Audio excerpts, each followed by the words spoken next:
Bill को मंजूरी दे दी है। इस मंजूरी के साथ ही 3 तलाक कानून अस्तित्व में आ गया है। संसद के दोनों सदनों में ये पहले ही पास हो चुका है। मोदी सरकार ने इस बिल को 25 जुलाई को लोकसभा में और 30 जुलाई को राज्यसभा में पास करवाया था।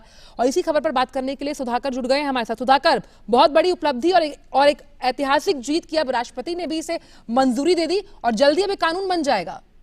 जी बिल्कुल, ये 19 सितंबर से ये अधिसूचना जारी की गई है और राष्ट्रपति ने कल ही इसको मंजूरी दी है। और बहुत बड़ा दिन कह सकते हैं एक तरह से, जिसका इंतजार लंबे वक्त से, खासतौर से समाज के एक बड़े वर्ग को, मुस्लिम महिलाओं को इसका इंतजार था, उसको मंजूरी मिल गई है। हमको पता है कि परसों ही ये कानून उसको संसद से मंजूरी मिली थी। उसके बाद कल रात को राष्ट्रपति रामनाथ कोविंद जी ने इसको मंजूरी दी और इसके साथ ही जो इसके तमाम जो सारे प्रोविजंस है वो लागू हो पाएंगे। और एक तरह से जिस न्याय की उम्मीद थी मुस्लिम महिलाओं को, जिस ताकत का उनको इस कानून के जरिए इंतजार था कि वो ताकत उनको मिले, ताकि समाज में वो भी एक जो समानता का अधिकार जो तमाम अन्य महिलाओं को मिलता है, उस अधिकार का एक तरह से उपयोग कर सके, तो वो तमाम चीजें इसके जरिए हासिल हो सकेंगी।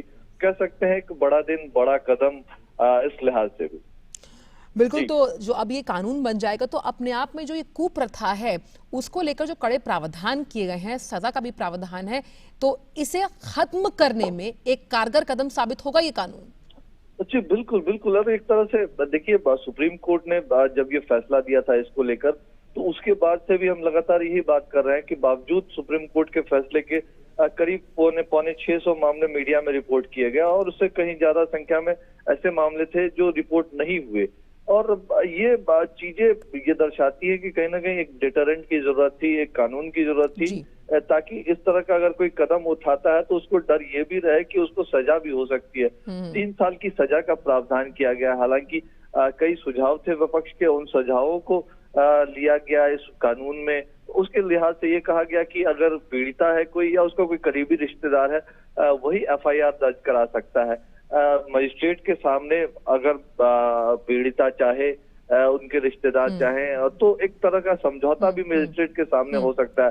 पहले ये गैर जमानती था, उसको फिर बाद में जमानती अपराध बनाया जाया गया, मजिस्ट्रेट के सामने जमानत भी मिल सकती है। तो कोशिश साथ में यही है कि डिटरेंट के साथ एक तरह से परिवार ना टूटे, उसके लिए भी तमाम इस तरह के प्रोविजंस हैं कि अगर गलती का एहसास पति को हो जाता है तो उस वक्त वो चीजें रुक भी सकती है, लेकिन अगर कोई इस पर आमादा है, जिद पर अड़ा हुआ है, तो फिर उसको कानून की मार भी झेलनी पड़ेगी। तो ये एक बड़ा अधिकार मुस्लिम महिलाओं को मिला है। और कई मुस्लिम जो नेता हैं, बुद्धिजीवी हैं, वो ये मानते हैं कि एक मुस्लिम बेटी जो समाज में डर के साए में शादी होते तक जीती थी, शादी के बाद भी जिया करती थी, वो एक खुली सांस, आजादी की सांस ले सकेगी इस कानूनी अधिकार को मिलने के बाद।